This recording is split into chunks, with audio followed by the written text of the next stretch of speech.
Hi there. Welcome back to Real English. In today's session, we are going to dive deep into listening, one of the most important skills for communication. By the end of this lesson, you'll understand not just how to listen, but how to make listening work for you, to interpret, connect, and even transform conversations. Are you ready? Let's get started. Let's begin with the difference between hearing and listening. Hearing is simply perceiving sounds with your ears. It's passive. Think about it. You can hear someone talking in the background while your mind is somewhere else. Maybe it's the clock ticking, cars driving, or your colleague talking, but you're not really processing any of it. That's hearing. You notice the sound, but that's it. Now, listening is completely different. Listening is an active cognitive process. You're paying attention, interpreting, and actually understanding what's being communicated. It involves focus, memory, context, and often some emotional engagement. You're not just hearing words, you're making sense of them. Here is a simple way to remember it. Hearing is noticing the sound. Listening is understanding the meaning. And this is exactly why, in our real English classes, we focus on listening, because listening is what allows you to truly comprehend, respond, and connect in English. It's what turns words into understanding and understanding into real communication. So now let's move on to the four types of listening. Think of these as different modes you can tune into depending on your goal and the context. So first we have receptive listening, which is listening as receiving. Here, your focus is mostly passive. You're catching the speaker's words accurately, decoding the message, and harvesting what's in their mind. Think about a situation where you're listening to a colleague explain a project. You're paying attention, taking in the info, but mostly just receiving. That's receptive listening. Next, we have constructive listening, which is listening as making sense. Now you're active. You're not only catching words, but also interpreting, reframing, and finding meaning. Notice what isn't said, or adapt the message to your own mental framework. Imagine a brainstorming session. You're listening, thinking, connecting ideas. You're constructing meaning. Third, we have collaborative listening. Listening as negotiating meaning. This is interactive and relational. You respond, coordinate, and co create understanding. For example, when you ask, "What do you mean by that?" you are trying to understand not just the words, but also the meaning behind the words, the idea. This is about sharing the emotional climate of the conversation or negotiating values in a discussion.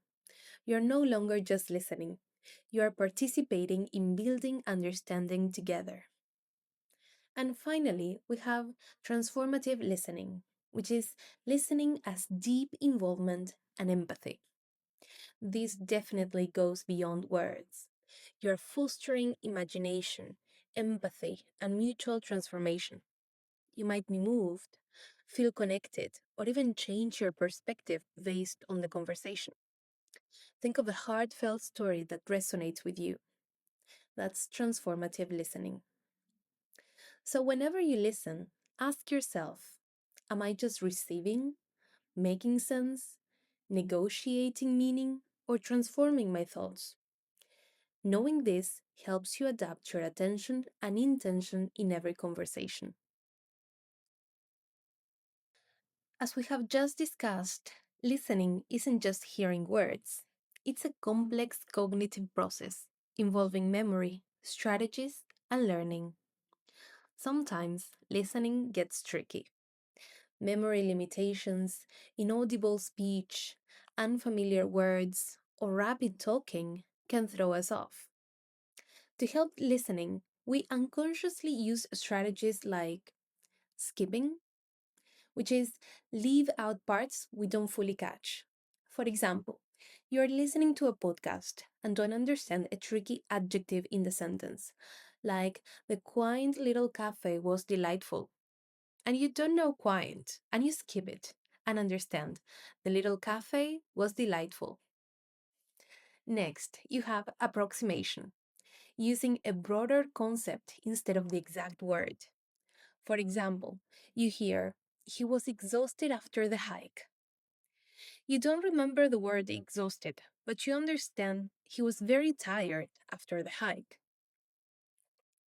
Next, we have filtering, which is compressing the information into one main idea. For example, someone explains, yesterday I woke up late, missed my bus, ran to work, and spilled coffee on my shirt. You focus only on the main part. He had a hectic morning. Next, we have incompletion, which is holding on to partial information until it is clarified. For example, you hear, if you put the eggs in the... and you pause, waiting for the rest. The mixture before adding the sugar. That is, you are keeping the partial information until it's complete. And finally, we have substitution, which is replacing unknown elements with familiar ones. For example, you hear, she wore a sarong on the beach. And you don't know the word sarong, but you think, well, she wore a kind of clothing on the beach. So you have these different compensatory strategies: skipping, approximation, filtering, incompletion, and substitution. Now I want you to think about simultaneous interpreters. They they live in this world of compensatory strategies all the time. Now let's talk about our memory. Listening definitely requires memory, which is basically activating what we know and building new connections. On the one hand, we have our long term memory, which is your accumulated knowledge and experience, your schemas, for example. And we have, on the other hand, our short term memory, our mental workspace, in other words, where information is processed and rehearsed. Now, the key here isn't the memory size. It's not about remembering more, but it's about activation, how effectively we can connect new information to what we already know. Because English is our second language. We need to do some effort activating the sounds we hear to associate them to words and concepts and to knowledge.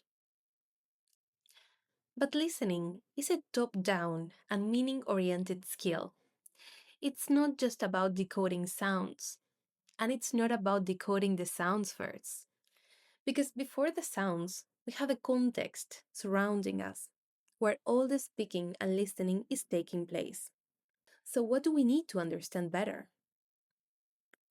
Well, we need to activate knowledge to integrate new information. We need to use our schemas to fill the gaps. We need to consider the context, the relevance, and inferences that we need to make. And we need to use our compensatory strategies. I'm not gonna lie, understanding is effortful, but when you integrate, your memory updates, especially if the experience is emotional or engaging. So let's bring it all together. Listening is a skill, a strategy, and an experience. You can receive, construct, negotiate, or transform the meaning. And you can use your memory and your compensatory strategies to make sense out of what you listen. So, next time you listen in English or any language, pay attention to how you listen, which is your orientation, how you process, your memory and strategies, and what you retain, your emotion and your reflections. By exploring these, you will become not just a better listener, but a more effective communicator in English and beyond. Well, that's it for today. So thank you for joining me. Keep practicing, reflecting, and listening deeply. And I'll see you in the next lesson. Bye.